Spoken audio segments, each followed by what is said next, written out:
Oke, jadi ini hasil dari pengembangan penyelidikan. Tapi sebagai mantan penyidik KPK, Mas Yudi, berdasarkan keterangan yang disampaikan oleh Ketua KPK Pak Setio, kira-kira apa sebetulnya alat bukti yang dimiliki oleh KPK sehingga KPK tuh baru yakin untuk menetapkan Hasto itu sebagai tersangkanya sekarang gitu? Apakah hanya berpegangan kepada keterangan saksi atau memang ada alat bukti lain misalnya jejak digital dan sebagainya? Tapi dijawab nanti usai jeda, tetap bersama kami di Prime Time News.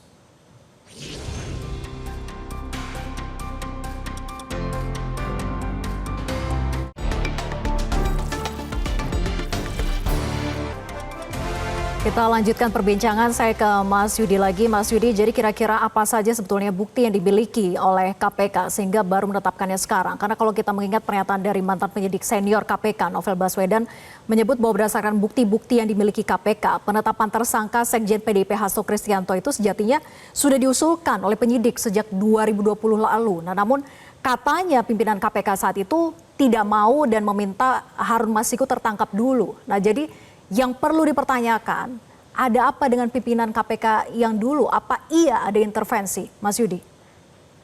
Ya, tentu itu yang harus ditindaklanjuti ya, apalagi kita tahu pasal terkait dengan tindak pidana yang menetapkan Pak Hasto sebagai tersangka ini kan pasal 21 ya. Tentu penyidik mempunyai kewenangan untuk menelusuri hal tersebut ya. Walaupun itu ada di internal KPK, namun saya pikir lebih mudah lah ya penyidik untuk kemudian menelusuri apa yang terjadi pada saat itu sehingga semua rangkaian menjadi semakin lengkap ya mengenai fakta-fakta yang terjadi sehingga mengapa saat itu belum ditetapkan sebagai tersangka. Namun kemudian ketika sekarang pun penyidik merasa yakin dan pimpinan pun lima-limanya juga yakin yang semuanya tentu bukan kaleng-kaleng ya pimpinan KPK ini. Kita tahu ada Pak Setio ya, beliau dulu direktur penyidikan. Kemudian ada Pak Fitro, beliau dulu jaksa di KPK lama belasan tahun dan kemudian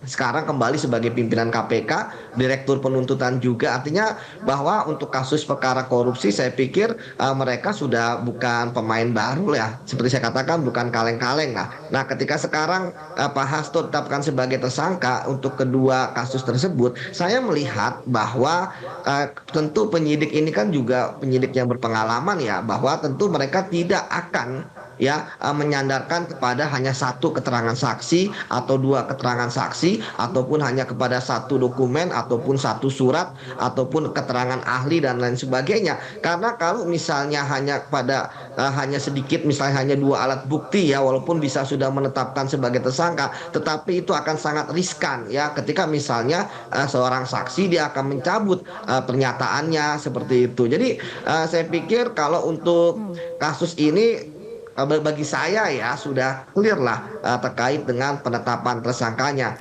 Jelajahi cara baru mendapatkan informasi. Download Metro TV Extend sekarang.